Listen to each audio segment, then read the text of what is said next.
अध्याय 6 नए प्रश्न नए विचार। अनघा निकली सैर पर। अनघा आज पहली बार अपने विश्वविद्यालय की ओर से सैर पर जा रही थी। इसके लिए उसने देर रात पुणे महाराष्ट्र से वाराणसी उत्तर प्रदेश की ट्रेन पकड़ी। स्टेशन पर अनघा को छोड़ने आई उसकी माँ ने अध्यापिका से कहा, बच्चों को बुद्ध के बारे में बताने के साथ साथ उन्हें सारनाथ दिखाने भी ले जाइएगा। बुद्ध की कहानी। बौद्ध धर्म के संस्थापक सिद्धार्थ थे, जिन्हें गौतम के नाम से भी जाना जाता था। उनका जन्म लगभग 2500 वर्ष पूर्व हुआ था। ये वे समय था जब लोगों के जीवन में तेज़ी से परिवर्तन नहीं हो रहे थे। जैसा कि तुमने अध्याय 5 में पढ़ा, महाजनपदों के कुछ राजा उस समय बहुत शक्तिशाली हो गए थे।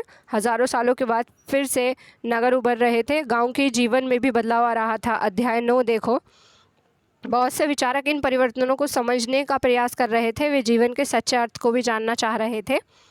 बुद्ध क्षत्रिय थे तथा शाक्य नामक एक छोटे से गण से संबंधित थे। युवावस्था में ही ज्ञान की खोज में उन्होंने घर के सुखों को छोड़ दिया। अनेक वर्षों तक वे भ्रमण करते रहे तथा अन्य विचारकों से मिलकर चर्चा करते रहे। अंततः ज्ञान प्राप्ति के लिए उन्होंने स्वयं ही रास्ता ढूंढने का निश्चय किया। इसके लिए उन्होंने बोध गया बिहार में एक पीपल के नीचे कई दिनों तक तपस्या की। अंततः उन्हें ज्ञान प्राप्त हुआ। उसके बाद से वे बुद्ध के रूप में जाने गए। यहाँ से वे वाराणसी से के निकट स्थित सारनाथ गए, जहाँ उन्होंने पहली बार उपदेश दिया। कुशीनारा में मृत्यु से पहले का शेष जीवन उन्होंने पैदल ही एक स्थान से दूसरे स्थान की यात्रा करने और लोगों को शिक्षा देने में व्यतीत किया। बुद्ध ने शिक्षा दी कि वे जीवन कष्टों और दुखों से भरा हुआ है और ऐसा हमारी इच्छाओं और लालसाओं, जो हमेशा पूरी नहीं हो सकती, के कारण होता है। कभी कभी हम जो चाहते हैं वे प्राप्त कर लेने के बाद भी संतुष्ट नहीं होते एवं अधिक अथवा अन्य वस्तुओं को पाने की इच्छा करने लगते हैं। बुद्ध ने इस लिप्सा को तन्हा तृष्णा कहा है। बुद्ध ने शिक्षा दी कि आत्मसंयम अपनाकर हम ऐसी लालसा से मुक्ति पा सकते हैं। उन्होंने लोगों को दयालु होने तथा मनुष्य के साथ साथ जानवरों के जीवन का भी आदर करने की शिक्षा दी थी। वे मानते थे कि हमारे कर्मों के परिणाम, चाहे वे अच्छे हो या बुरे, हमारे वर्तमान जीवन के साथ साथ बाद के जीवन को भी प्रभावित करते हैं। बुद्ध ने अपनी शिक्षा सामान्य लोगों की प्राकृत भाषा में दी। इससे सामान्य लोग भी उनके संदेश को समझ सके। वेदों की रचना के लिए किस भाषा का प्रयोग हुआ था? सारनाथ स्तूप। इस इमारत को स्तूप के नाम से जाना जाता है। यहीं पर बुद्ध ने अपना सर्वप्रथम उपदेश दिया था। इसी घटना की स्मृति में यहाँ स्तूप का निर्माण किया गया था। अध्याय 11 में तुम इन स्तूपों के बारे में और भी अधिक पढ़ोगे। बुद्ध ने कहा कि लोग किसी शिक्षा को केवल इसलिए नहीं स्वीकार करें कि ये उनका उपदेश है, बल्कि वे उसे अपने विवेक से मापें। आओ देखो उन्होंने ऐसा किस प्रकार किया। किसा गौतमी की कहानी। ये बुद्ध के विषय में एक प्रसिद्ध कहानी है। एक समय की बात है कि किसा गौतमी नामक एक स्त्री का पुत्र मर गया। इस बात से वे इतनी दुखी हुई कि वो अपने बच्चे को गोद में लिए नगर की सड़कों पर घूम घूम कर लोगों से प्रार्थना करने लगी कि कोई उसके पुत्र को जीवित कर दे। एक भला व्यक्ति उसे बुद्ध के पास ले गया। बुद्ध ने कहा, मुझे एक मुट्ठी सरसों के बीज ला कर दो, मैं तुम्हारे पुत्र को जीवित कर दूंगा। किसा गौतमी बहुत प्रसन्न हुई, पर जैसे ही वे बीज लाने के लिए जाने लगी तभी बुद्ध ने उसे रोका और कहा, ये बीज ऐसे घर से मांग कर लाओ जहाँ किसी की मृत्यु ना हुई हो। किसा गौतमी एक दरवाजे से दूसरे दरवाजे गई, लेकिन वे जहाँ भी गई उसने पाया कि हर घर में किसी न किसी के माता पिता, बहन भाई, पति पत्नी, बच्चा, चाचा चाची, दादा या दादी की मृत्यु हुई थी। बुद्ध दुखी माँ को क्या शिक्षा देने का प्रयास कर रहे थे? उपनिषद। जिस समय बुद्ध उपदेश दे रहे थे उसी समय या उससे भी थोड़ा पहले दूसरे अन्य चिंतक भी कठिन प्रश्नों का उत्तर ढूंढने का प्रयास कर रहे थे। उसमें से कुछ मृत्यु के बाद के जीवन के बारे में जानना चाहते थे, जबकि अन्य योगों की उपयोगिता के बारे में जानने को उत्सुक थे। इनमें से अधिकांश चिंतकों का ये मानना था कि इस विश्व में कुछ तो ऐसा है जो स्थायी है और जो मृत्यु के बाद भी बचा रहता है। उन्होंने इसका वर्णन आत्मा तथा ब्रह्म अथवा सार्वभौम आत्मा के रूप में किया। वे मानते थे कि अंततः आत्मा तथा ब्रह्म एक ही है। ऐसे कई विचारों का संकलन उपनिषदों में हुआ है। उपनिषद उत्तर वैदिक ग्रंथों का हिस्सा थे। उपनिषद का शाब्दिक अर्थ है गुरु के समीप बैठना। इन ग्रंथों में अध्यापकों और विद्यार्थियों के बीच बातचीत का संकलन किया गया है। प्राय ये विचार सामान्य वार्तालाप के रूप में प्रस्तुत किए गए हैं। भारतीय दर्शन के 6 पद्धति दर्शन। सदियों से भारत द्वारा सत्य की बौद्धिक खोज का प्रतिनिधित्व दर्शन की 6 शाखाओं ने किया। ये वैशेषिक न्याय, सांख्य, योग, पूर्व मीमांसा और वेदांत या उत्तर मीमांसा के नाम से जाने जाते हैं।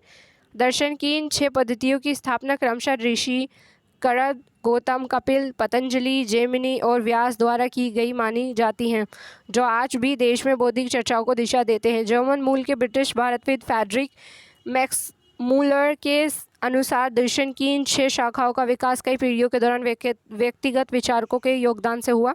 यद्यपि ये एक दूसरे से भिन्न दिखते हैं, तथापि सत्य की इनकी समझ में आधारभूत तालमेल दिखता है। बुद्धिमान भिखारी। ये वार्तालाप छांदोग्य उपनिषद नामक प्रसिद्ध उपनिषद की एक कहानी पर आधारित है। शौनक व अभिप्रतारित नामक 2 ऋषि सार्वभौम आत्मा की उपासना कर रहे थे। एक बार ज्यों ही वे भोजन करने के लिए बैठे, एक भिखारी आया और भोजन मांगने लगा। शौनक ने कहा, हम तुम्हें कुछ नहीं दे सकते। भिखारी ने पूछा, विद्वजन, आप किसकी उपासना करते हैं? अभिप्रतारिण ने उत्तर दिया, सार्वभौम आत्मा की। ओह, इसका मतलब आप ये जानते हैं कि सार्वभौम आत्मा संपूर्ण विश्व में विद्यमान है? ऋषियों ने कहा, हाँ हाँ, हम ये जानते हैं। भिखारी ने फिर पूछा, अगर ये सार्वभौम आत्मा संपूर्ण विश्व में विद्यमान है तो ये मेरे अंदर भी विद्यमान है। मैं कौन हूँ? मैं इस विश्व का एक भाग ही तो हूँ। तुम सत्य बोलते हो, यह ब्राह्मण।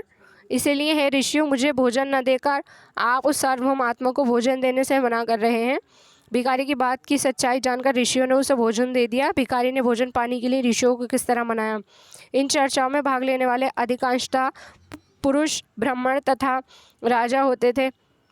कभी कभी गार्गी जैसी स्त्री विचारकों का भी उल्लेख मिलता है। विद्वता के लिए प्रसिद्ध गार्गी राज दरबार में होने वाले वाद विवाद में भाग लिया करती थी। निर्धन व्यक्ति इस तरह के वाद विवाद में बहुत कम ही हिस्सा लेते थे। इस तरह का एक प्रसिद्ध अपवाद सत्यकाम जाबाल का है। सत्यकाम जाबाल का नाम उसकी दासी माँ के नाम पर पड़ा। सत्यकाम के मन में सत्य जानने की तीव्र जिज्ञासा उत्पन्न हुई। गौतम नामक एक ब्राह्मण ने उन्हें अपने विद्यार्थी के रूप में स्वीकार किया तथा वे अपने समय के सर्वाधिक प्रसिद्ध विचारकों में से एक बन गए। उपनिषद के कई विचारकों का विकास बाद में प्रसिद्ध विचारकों शंकराचार्य के द्वारा किया गया, जिनके बारे में तुम कक्षा 7 में पढ़ोगी। व्याकरणविद पाणिनि। इस युग में कुछ अन्य विद्वान भी खोज कर रहे थे। उनकी प्रसिद्ध विद्वानों में एक पाणिनि ने संस्कृत भाषा के व्याकरण की रचना की।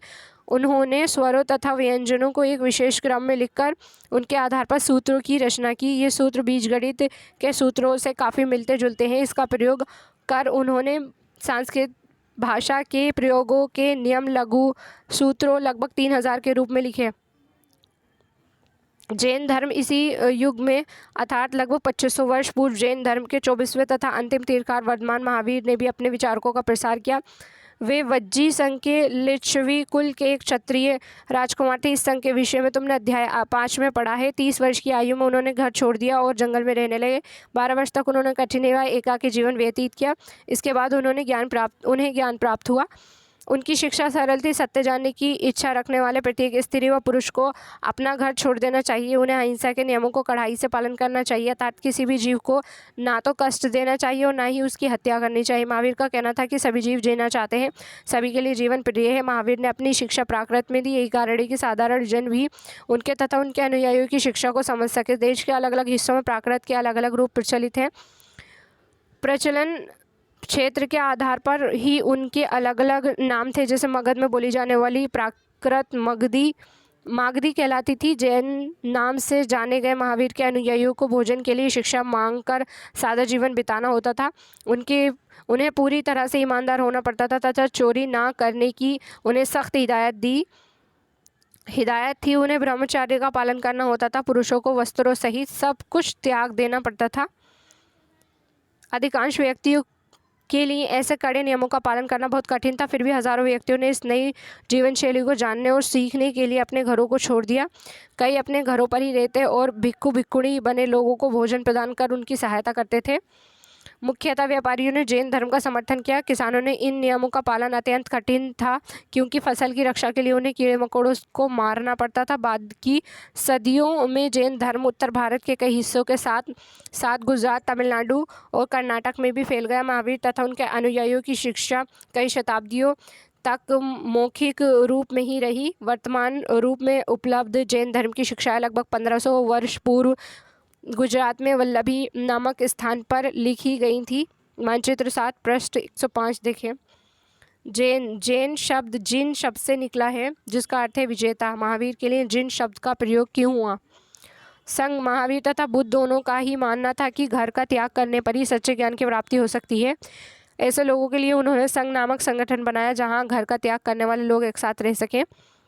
संघ में रहने वाले बौद्ध भिक्षुओं के लिए बनाए गए नियम विनय पिटक नामक ग्रंथ में मिलते हैं। विनय पिटक में हमें पता चलता है कि संघ में पुरुषों और स्त्रियों के रहने की अलग अलग व्यवस्था थी। सभी व्यक्ति संघ में प्रवेश ले सकते थे। हालांकि संघ में प्रवेश के लिए बच्चों का अपने माता पिता से, दासों का अपने स्वामी से, राजा के यहाँ काम करने वालों लोगों को राजा से तथा कर्जदारों को अपने देनदारों से अनुमति लेनी होती थी। इस स्त्री को इसके लिए अपने पति से अनुमति लेनी होती थी। संघ में प्रवेश लेने वाले स्त्री पुरुष बहुत सादा जीवन जीते थे। वे अपना अधिकांश समय ध्यान करने में बिताते थे और जीवन के एक निश्चित समय में वे शहरों तथा गाँव में जाकर भिक्षा मांगते थे। ये कारण है कि उन्हें भिक्खु तथा भिक्खुणी, साधु, भिखारी के लिए प्राकृत शब्द कहा गया है। वे आम लोगों को शिक्षा देते थे और साथ ही एक दूसरे की सहायता भी करते थे।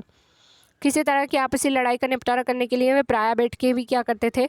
संघ में प्रवेश लेने वाले में ब्राह्मण, क्षत्रिय, व्यापारी, मजदूर, नाई, गणिकाएं तथा दास शामिल थे। इसमें से कई लोगों ने बुद्ध की शिक्षाओं के विषय में लिखा तथा कुछ लोगों ने संघ में अपने जीवन के विषय में सुंदर कविताओं की रचना की। पिछली अध्याय में वर्णित संघ और इस अध्याय में वर्णित संघ के बीच में दो भिन्नताएं बताओ। क्या इनमें कोई समानताएं दिखती हैं? पहाड़ी को काटकर बनाई गई एक गुफा, ये वर्तमान महाराष्ट्र में स्थित एक गुफा है। भिक्खुड़ी इन शरण स्थलों में रहकर ध्यान क्या करते थे? विहार जैन तथा बौद्ध भिक्खु पूरे साल एक स्थान से दूसरे स्थान घूमते हुए उपदेश दिया करते थे। केवल वर्षा ऋतु में जब यात्रा कठिन हो जाता तो वे एक स्थान पर ही निवास करते थे। ऐसे समय वे अपने अनुयायियों द्वारा उगानों में बनवाए गए अस्थायी निवासों में अथवा पहाड़ी क्षेत्रों की प्राकृतिक गुफाओं में रहते थे। जैसे जैसे समय बीतता गया, भिक्खु भिक्खुड़ियों ने स्वयं तथा उनके समर्थकों ने अधिक स्थायी शरण स्थलों की आवश्यकता का अनुभव किया। तब कई शरण स्थल बनाए गए जिन्हें विहार कहा गया। आरंभिक विहार लकड़ी के बनाए गए तथा बाद में इनके निर्माण में ईंटों का प्रयोग होने लगा। पश्चिम भारत में विशेषकर कुछ विहार पहाड़ियों को खोदकर बनाए गए हैं। बौद्ध ग्रंथ से ज्ञात होता है जिस तरह महासागरों से मिलने वाले नदियों के अलग अलग पहचान समाप्त हो जाती है, ठीक इसी तरह बुद्ध के अनुयायी तथा भिक्षुओं की श्रेणी में प्रवेश करते ही वे अपना वर्ण, श्रेणी और परिवार सब त्याग देते हैं। प्राय किसी धनी व्यापारी, राजा अथवा भूस्वामी द्वारा दान में दी गई भूमि पर विहार का निर्माण होता था। स्थानीय व्यक्ति भिक्खु भिक्खुड़ियों के लिए भोजन, वस्त्र तथा दवाइयाँ लेकर आते थे, जिसके बदले वे भिक्खु और भिक्खुड़ियों लोगों को शिक्षा देते थे। आगे आने वाली शताब्दियों में बौद्ध धर्म उपमहाद्वीप के विभिन्न हिस्सों के साथ साथ बाहरी क्षेत्रों में भी फैल गया। अध्याय 9 में तुम इनके बारे में और अधिक पढ़ोगे। आश्रम व्यवस्था जैन तथा बौद्ध धर्म जिस समय लोकप्रिय हो रहे थे, लगभग उसी समय ब्राह्मणों ने आश्रम व्यवस्था का विकास किया। यहाँ आश्रम शब्द का तात्पर्य लोगों द्वारा रहने तथा ध्यान करने के लिए प्रयोग में आने वाले स्थान से नहीं, बल्कि इसका तात्पर्य जीवन के एक चरण से है। ब्रह्मचर्य, गृहस्थ, वानप्रस्थ तथा संन्यास नामक 4 आश्रमों की व्यवस्था की गई। ब्रह्मचर्य के अंतर्गत ब्राह्मण, क्षत्रिय तथा वैश्य से ये उपेक्षा की जाती थी कि इस चरण के दौरान वे सादा जीवन बिताकर वेदों का अध्ययन करें। गृहस्थ आश्रम के अंतर्गत उन्हें विवाह कर एक गृहस्थ के रूप में रहना होता था। वानप्रस्थ के अंतर्गत उन्हें जंगल में रहकर साधना करनी होती। अंततः उन्हें सब कुछ त्याग कर सन्यासी बन जाना था। आश्रम व्यवस्था में लोगों को अपने जीवन का कुछ हिस्सा ध्यान में लगाने पर बल दिया। प्राय स्त्रियों को वेद पढ़ाने की अनुमति नहीं थी और उन्हें अपने पतियों द्वारा पालन किए जाने वाले आश्रमों का ही अनुसरण करना होता था। संघ के जीवन से आश्रमों की व्यवस्था किस तरह भिन्न थी? यहाँ किन वर्णों का उल्लेख हुआ है? क्या सभी 4 वर्णों को यह आश्रम व्यवस्था अपनाने की अनुमति थी? अन्यत्र एटलस में ईरान ढूंढो। जरथुस्त्र एक ईरानी पैगंबर थे। उनकी शिक्षाओं का संकलन ज़ैन अवेस्ता नामक ग्रंथ में मिलता है।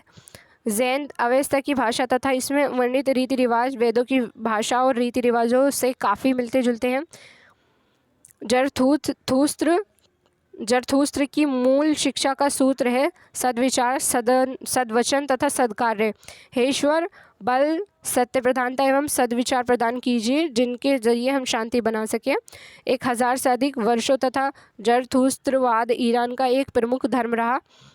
बाद में कुछ जरथुस्त्रवादी ईरान से आकर गुजरात और महाराष्ट्र के तटीय नगरों में बस गए। वे लोग ही आज के पारसियों के पूर्वज हैं। उपयोगी शब्द: तना, तृष्णा, प्राकृत, आत्मा, ब्रह्म, उपनिषद, जैन, अहिंसा, भिक्षु, संघ, विहार, आश्रम।